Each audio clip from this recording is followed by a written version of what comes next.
Joan, capítol 15, versets 1 al 8.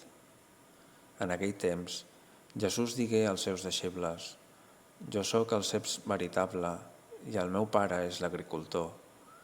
Tota sarment que no doni fruit en mi, la talla, i tota la que porta fruit, l'esporca perquè produeixi més fruit. Vosaltres ja sou nets per la paraula que us he parlat. Estigueu en mi i jo en vosaltres. Com la sarment no pot portar fruit per si mateixa si no s'està en el cep, així tampoc vosaltres si no esteu en mi.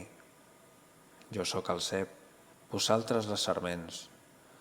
El qui està en mi i jo en ell, aquest porta molt de fruit, perquè sense mi no podeu fer res.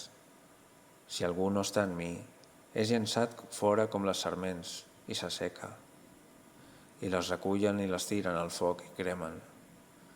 Si esteu en mi i les meves paraules estan en vosaltres, demaneu tot el que vulgueu i se us farà.